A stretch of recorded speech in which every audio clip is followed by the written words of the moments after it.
Bonjour à tous. Comme vous le savez, l'élection présidentielle arrive à grands pas et la campagne bat son plein. Avec le contexte actuel de guerre et de pandémie, vous avez sûrement entendu parler de la souveraineté. Souveraineté économique, souveraineté militaire et bien sûr souveraineté énergétique. Cependant, le climat est souvent absent ou peu évoqué dans les débats. Initialement, on voulait interviewer tous les candidats pour vous synthétiser leurs grandes idées.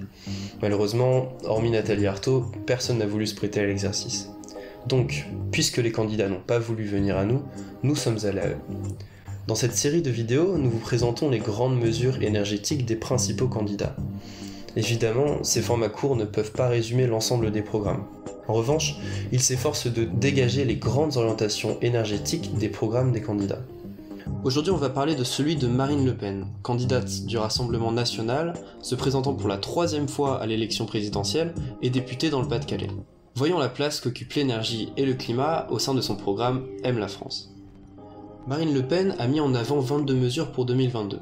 Parmi celles-ci, 2 concernent l'énergie. La première est mêlée avec le pouvoir d'achat. Elle porte sur la baisse de la TVA de 20 à 5,5% sur les produits énergétiques en les inscrivant en tant que biens de première nécessité. On parle ici du carburant, du fioul, du gaz et de l'électricité. Il s'agit par ailleurs d'une mesure que l'on retrouve dans les programmes de Fabien Roussel et Valérie Pécresse, ainsi que chez d'autres candidats avec certaines variantes. La deuxième insiste sur l'indépendance énergétique de la France. Elle soutient ici la relance de l'hydroélectricité et surtout du nucléaire avec la construction de 6 nouveaux EPR ainsi que le remplacement des réacteurs lorsqu'ils auront atteint 60 ans. Rappelons qu'en France, les centrales sont conçues pour être exploitées pendant au moins 40 ans. Au-delà, l'autorité de la sûreté nucléaire doit donner son autorisation et parfois des conditions de travaux. La candidate souhaite aussi investir dans l'hydrogène. À noter que l'hydrogène est un moyen de stocker de l'énergie. Son impact environnemental dépend donc de la source avec laquelle il est produit. Nucléaire, énergie renouvelable, gaz, charbon, etc.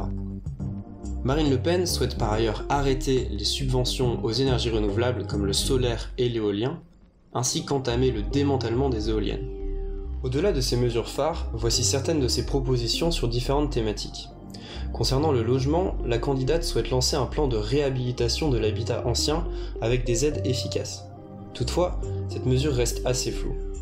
En effet, on ne trouve pas plus de précision sur le niveau des performances et de l'argent dédié à la rénovation thermique.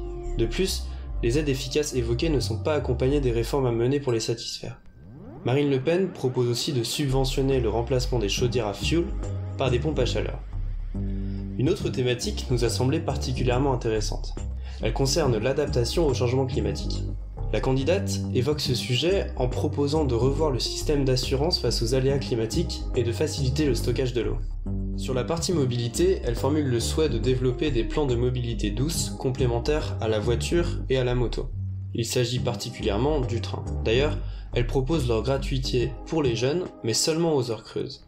Ces périodes, qui varient selon les endroits, représentent toujours le tiers d'une journée, mais ne peuvent pas être comprises entre 8h et midi et entre 17h et 20h. Dans les mesures sur la mobilité, on retrouve aussi la renationalisation des autoroutes pour baisser de 15% le prix des péages.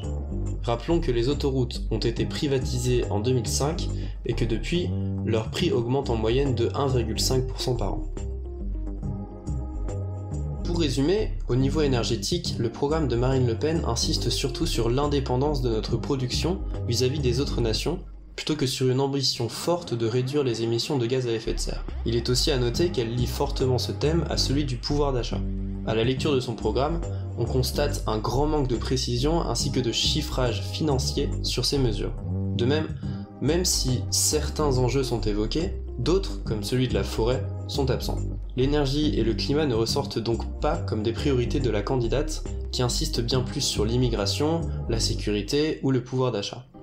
Sans grande surprise, elle est très mal classée par plusieurs collectifs en comparaison avec les autres candidats. Comme d'habitude, on vous invite à regarder de plus proche ces comparaisons en vous référant au lien dans la description. Encore merci à tous et bravo d'être allés jusqu'au bout, j'espère que cette vidéo vous a été utile et surtout vous a plu. Et n'oubliez pas, restez énergiques. Au revoir.